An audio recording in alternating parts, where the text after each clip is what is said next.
भक्तजनों, माताओं, बहनों, सादर जय श्री कृष्ण। हमारे YouTube चैनल में आप सभी का बहुत बहुत स्वागत है। मैं हूं आपके साथ आचार्य धर्मेंद्र शास्त्री। आज हम आपको बताएंगे कि पुत्रदा एकादशी का व्रत आपको किस प्रकार करना है तथा इस व्रत की क्या विधि होगी और यह व्रत कब करना है। पुत्रदा एकादशी की संपूर्ण जानकारी हम आपको देने जा रहे हैं। श्रावण माह के शुक्ल पक्ष की एकादशी तिथि को पुत्रदा एकादशी कहा जाता है। वैसे तो पुत्रदा एकादशी वर्ष में 2 बार आती है, लेकिन श्रावण माह की जो पुत्रदा एकादशी होती है वो महत्वपूर्ण एकादशी मानी जाती है।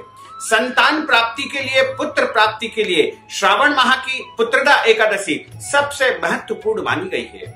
और इस एकादशी का व्रत करने से मनुष्य के जन्म जन्मांतर के पाप दोष नष्ट हो जाते हैं तथा उसका पुण्य उदय होता है और उसके घर में संतान की या पुत्र की प्राप्ति हो जाती है। तो यदि आप पुत्र की इच्छा रखते हैं या फिर संतान की उन्नति की कामना से आप इस व्रत को करना चाहते हैं तो आपको पुत्रदा एकादशी का व्रत करना चाहिए। वैसे तो पूरे वर्ष में एकादशी जो आती है वो 24 एकादशी आती है और जिस साल अधिक मास आएगा उस वर्ष 26 एकादशी आएगी। जैसे इस बार अधिक मास आ रहा है तो इस वर्ष 26 एकादशी आएगी और प्रत्येक एकादशी का अपना अपना अलग अलग महत्व धर्म ग्रंथों तथा पुराणों में बताया है।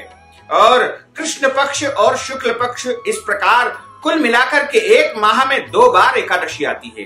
दोनों एकादशी का व्रत सभी को अनिवार्य रूप से करना चाहिए क्योंकि एकादशी सबसे बड़ा व्रत माना गया है। जो मनुष्य एकादशी का व्रत करता है उसके कई जन्मों के पाप दोष नष्ट हो जाते हैं और जब मनुष्यों के पाप दोष नष्ट हो जाते हैं तो उसके पुण्य का उदय होता है और पुण्य का उदय होगा तो उसका भाग्य उदय होगा और जब भाग्य उदय होगा तो उसे समस्त सांसारिक सुखों की प्राप्ति होगी और इस संसार में धर्म, अर्थ, काम और मोक्ष की उसे प्राप्ति हो जाएगी। तो एकादशी का व्रत सभी को करना चाहिए। इस बार श्रावण माह के शुक्ल पक्ष की जो पुत्रदा एकादशी है वो 30 जुलाई 2020 को रहेगी। चूंकि एकादशी तिथि का प्रारंभ 29 जुलाई की रात्रि जो है 2:11 से हो रहा है और 30 जुलाई की रात्रि 12:16 तक एकादशी तिथि रहेगी और सूर्योदय व्यापिनी जो एकादशी है वो 30 जुलाई 2020 गुरुवार को ही है। इसलिए आपको एकादशी का व्रत 30 जुलाई 2020 गुरुवार के दिन ही करना है तथा इस व्रत का पारणा आपको 31 जुलाई की सुबह 5:54 से लेकर के 9 बजे के मध्य कर लेना चाहिए। यानी इस समय आपको व्रत खोलना चाहिए। एकादशी व्रत बहुत ही महत्वपूर्ण माना जाता है और एकादशी का जो नियम पालन प्रारंभ करना है वो 10वीं तिथि के दिन से ही आपको प्रारंभ करना है। यानी 29 जुलाई से ही आपको एकादशी का नियम पालन आरंभ करना होगा। तो यदि आप एकादशी व्रत प्रत्येक माह या प्रत्येक पक्ष में करते हैं तो कोई बात नहीं है और यदि आप पहली बार एकादशी व्रत प्रारंभ करने जा रहे हैं तो आपको 29 जुलाई से ही एकादशी के व्रत का नियम पालन आरंभ करना होगा। तो सबसे पहले आपको 10वीं तिथि यानी 29 जुलाई बुधवार के दिन एक समय भोजन करना चाहिए और उस दिन आपको चावल नहीं खाना है। लहसुन, प्याज, मांस, मदिरा का भी उस दिन त्याग कर देना चाहिए तथा विवाहित दंपति जो होते हैं उनको ब्रह्मचर्य व्रत का पालन करना चाहिए। यानी पति पत्नी को उस दिन संसर्ग बिल्कुल नहीं करना चाहिए तथा एकादशी तिथि के दिन प्रातः काल जल्दी उठना चाहिए। ब्रह्म मुहूर्त में यानी सुबह 4:24 से लेकर के 5:24 के मध्य उनको बिस्तर छोड़ करके उठ जाना चाहिए और उसके बाद नित्य कर्म से निवृत्त होकर के स्नान करें और स्नान करने के पश्चात शुद्ध वस्त्र धारण करें। एकादशी के दिन प्रयास करना चाहिए कि काले वस्त्र न पहने। उस दिन आप लाल वस्त्र पहने, पीले वस्त्र पहने, सफेद कपड़े पहने या फिर आप नीले या हरे रंग के कपड़े भी पहन सकते हैं, लेकिन एकादशी व्रत में आपको काले कपड़े नहीं पहनना चाहिए। तथा एकादशी व्रत यदि आप करते हैं तो स्नान के बाद आपको अपने बगैर धुले हुए वस्त्र को स्पर्श नहीं करना चाहिए तथा अपन जिस बिस्तर पर शयन करते हैं, विश्राम करते हैं, उस बिस्तर पर आपको सोना भी नहीं चाहिए। तथा एकादशी व्रत के प्रारंभ करने के पहले अपने भगवान का जो नित्य आप पूजन करते हैं, तो सबसे पहले आप भगवान का नित्य पूजन करें। भगवान सूर्य देव को जल चढ़ाएं तथा उसके बाद भगवान के सामने एक आसन लगा करके दीपक जला करके बैठ जाए और हाथ में संकल्प धारण करें। संकल्प का अर्थ होता है प्रतिज्ञा करना या शपथ लेना, क्योंकि संकल्प से ही कार्य सिद्धि होती है। प्रत्येक व्रत जब आप प्रारंभ करते हैं तो उसका संकल्प आपको अनिवार्य रूप से करना चाहिए, क्योंकि संकल्प के बिना वह कार्य सिद्ध नहीं होता है। यदि आप निष्काम भावना से करते हैं या सकाम भावना से करते हैं, निष्काम का अर्थ होता है कि प्रभु जो चाहे वो दे दे, हमें उनसे कुछ नहीं मांगना है, कुछ चाह नहीं है। और यदि आप सकाम भावना, सकाम का अर्थ होता है मनुष्य के जीवन की सांसारिक इच्छाओं की पूर्ति का होना, इसे सकाम भावना कहा जाता है।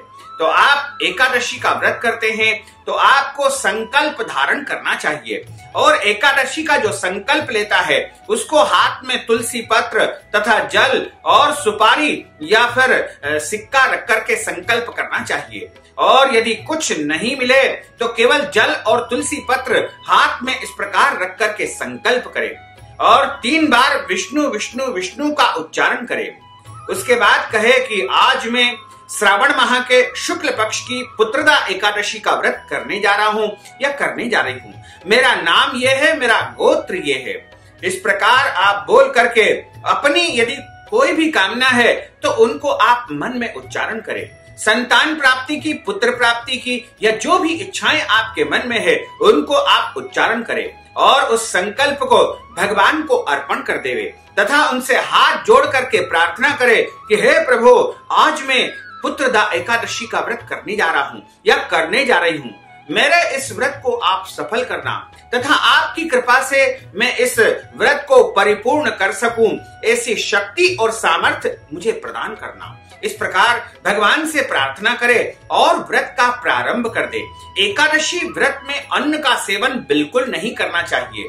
उस दिन अन्न का पूरी तरह से त्याग करना चाहिए। साथ ही एकादशी व्रत के दिन चावल बनाना भी नहीं चाहिए घर में और चावल खाना भी नहीं चाहिए। एकादशी व्रत में किसी भी स्थिति में आपको जो है भोजन का ग्रहण नहीं करना है, यानी केवल और केवल फलाहार लेना है। धर्म ग्रंथों और पुराणों में जो सर्वोत्तम फलाहार बताया है वो गाय का दूध या फिर गाय के दूध से बनी वस्तुएं।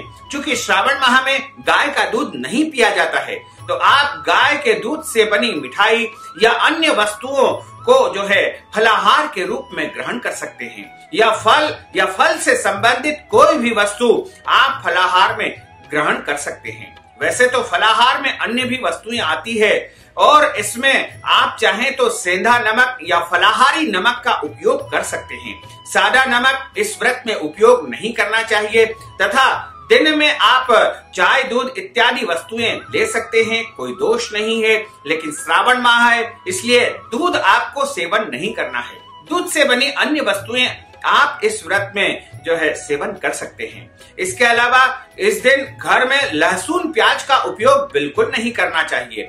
मांस मदिरा का उपयोग भी एकादशी के दिन किसी भी मनुष्य को नहीं करना चाहिए तथा एकादशी के दिन किसी को भी नाखून नहीं काटना चाहिए, बाल नहीं कटवाना चाहिए, दाढ़ी कटिंग नहीं करवाना चाहिए या फिर शरीर के कोई भी अंग के बाल एकादशी को नहीं कटवाना चाहिए तथा एकादशी व्रत में फलाहार में हल्दी का उपयोग बिल्कुल नहीं करना चाहिए। हल्दी का उपयोग करने से व्रत टूट जाता है।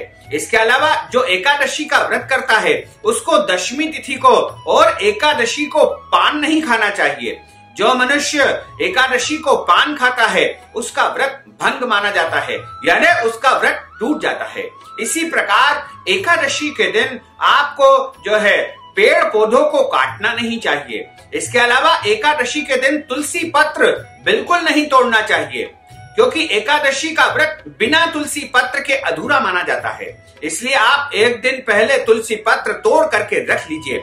वैसे तो तुलसी पत्र कई दिनों तक आप सूखे भी उपयोग कर सकते हैं, या फिर यदि तोड़ नहीं पाए हैं तो चढ़े हुए तुलसी पत्र आप उठा करके धो करके भी उनका उपयोग कर सकते हैं। यानी तुलसी पत्र कभी भी पुराने और बासी नहीं होते हैं। इसके अलावा तुलसी की मंजरी या फिर तुलसी की लकड़ी या पुराने सूखे हुए तुलसी के पत्ते भी आप उपयोग कर सकते हैं। इसके अलावा एकादशी के दिन यदि आप तुलसी पत्र का उपयोग करना है, तोड़ नहीं पाए हैं और आपके पास तुलसी पत्र नहीं है, तो आप तुलसी के जो क्यारा होता है, तुलसी चोरा होता है, उसके नीचे जो सूखे तुलसी के पत्र होते हैं उनको भी उठा करके उपयोग कर सकते हैं।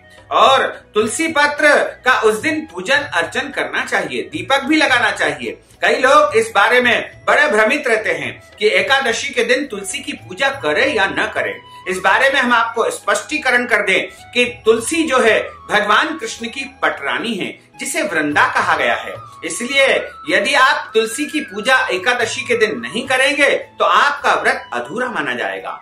इसके अलावा आपको पूरे दिन सात्विकता से जीवन व्यतीत करना चाहिए। यानी एकादशी के दिन किसी भी मनुष्य को झूठ नहीं बोलना चाहिए, क्रोध नहीं करना चाहिए, लड़ाई झगड़ा नहीं करना चाहिए तथा घर के बड़े बुजुर्गों का अपमान नहीं करना चाहिए और अपने माता पिता सास ससुर की सेवा करनी चाहिए। उनकी आज्ञा का पालन आपको करना चाहिए तथा एकादशी के दिन हम किसी भी प्रकार से गलती से भी देवी देवताओं की निंदा न करें तथा शास्त्रों की निंदा भी न करें और ब्राह्मणों का और साधु संतों का या बौद्ध भिक्षुओं का या अन्य पूजनीय महापुरुषों का अपमान बिल्कुल न करें, अन्यथा इससे बड़ा दोष लगता है। क्योंकि भगवान के हृदय में जो है साधु संत ब्राह्मण और अन्य पूजनीय पुरुष निवास करते हैं, इसलिए आप गलती से भी इनका निंदा बिल्कुल न करें। इसके अलावा गरीब व्यक्ति को, मजदूर व्यक्ति को, मेहनत कश व्यक्ति को इस दिन परेशान या प्रताड़ित बिल्कुल नहीं करना चाहिए। इसके अलावा घर में भगवान विष्णु जी का पूजन अर्चन अनिवार्य रूप से करना चाहिए। यदि आपके घर में लड्डू गोपाल जी है तो उनका पूजन करें, भगवान विष्णु जी है तो उनका पूजन करें। इसके अलावा आपको एकादशी तिथि के दिन भगवान नारायण का या लक्ष्मी जी के साथ में उनका पूजन करना चाहिए और शालिग्राम भगवान का पूजन भी अनिवार्य रूप से करना चाहिए। तो यदि आप भगवान का पूजन करना चाहें तो सबसे पहले किसी भी देवी देवता का पूजन यदि हम प्रारंभ करते हैं तो उनका ध्यान किया जाता है, उनका स्मरण किया जाता है, हाथ में पुष्प और तुलसी पत्र लेकर के उनका स्मरण किया जाता है। इस दिन आप गलती से भी भगवान विष्णु जी को या विष्णु स्वरूप किसी भी देवता को चावल न चढ़ाएं। पुष्प और तुलसी पत्र लेकर के हाथ जोड़ करके उनका आवाहन तथा स्मरण करें और उसके बाद उनको 4 बार जल चढ़ाएं। 4 बार जल चढ़ाने का अर्थ होता है पहली बार जो आपने जल चढ़ाया है वह पांव धोने के लिए जल चढ़ाया है और दूसरी बार आपने जो जल चढ़ाया है वो हाथ धोने के लिए जल चढ़ाया है और तीसरी बार आपने भगवान को कुल्ला करने के लिए जल चढ़ाया है और चौथी बार उनको स्नान करवाने के लिए जल चढ़ाया है।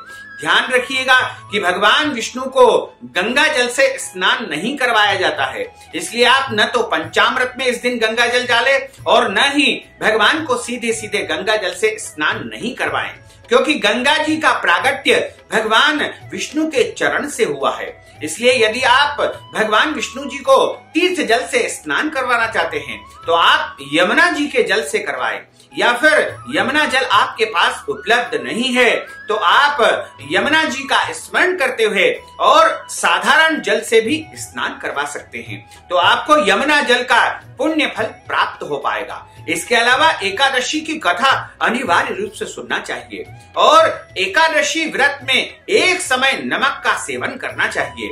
यदि कोई रोगी व्यक्ति है, बुजुर्ग व्यक्ति है या फिर गर्भवती महिलाएं हैं और अन्य कोई ऐसे पुरुष है या महिलाएं हैं जो बहुत ज्यादा जो है परेशान है या शारीरिक कोई कष्ट है उनको या कोई भी बीमारी है जैसे ब्लड प्रेशर, शुगर इत्यादि कोई बीमारी है, तो उनको जो है 2 समय नमक सेवन कर सकते हैं, कोई दोष नहीं है। इसके अलावा फल या फलाहारी वस्तु का वो सेवन दोनों समय कर सकते हैं।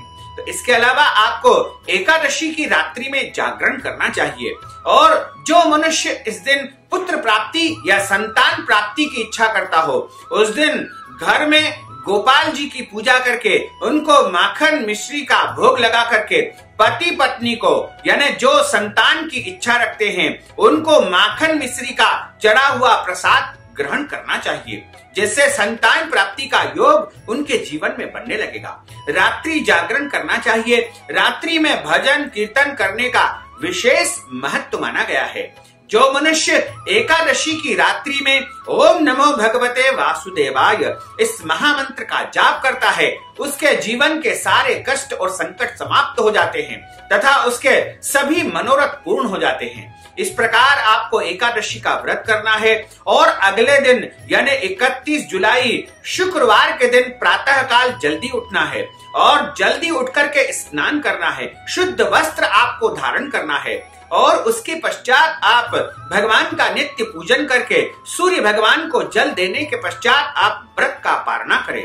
और व्रत का पारणा करने के लिए हाथ में जल और तुलसी पत्र रख करके भगवान से कहे कि हे प्रभु, मैंने एकादशी का व्रत किया है तथा इस एकादशी का संपूर्ण फल मुझे प्राप्त हो। यदि आप अपने किसी पितृ को या पूर्वज को या माता पिता को या अन्य किसी व्यक्ति को एकादशी का पुण्य फल प्रदान करना चाहते हैं तो उनका नाम बोल करके और यदि गोत्र उनका याद है तो वह बोल करके भगवान को अर्पण कर दे कि मैं एकादशी का व्रत का जो संपूर्ण फल है इनको प्रदान करता हूँ। इस प्रकार आप उनको अर्पण कर दे और उसके बाद व्रत का पारणा कर लेवे। व्रत का पारणा का अर्थ होता है व्रत खोलना या व्रत तोड़ना। इस प्रकार आप हाथ में जल और तुलसी पत्र लेकर के व्रत का पारणा कर सकते हैं। आप चाहें तो भोजन से भी व्रत का पारणा कर सकते हैं। आप चाहें तो चावल खाकर भी व्रत का पारणा कर सकते हैं। और द्वादशी के दिन अनिवार्य रूप से चावल खाना चाहिए, क्योंकि हम दशमी और एकादशी को चावल का परित्याग कर देते हैं।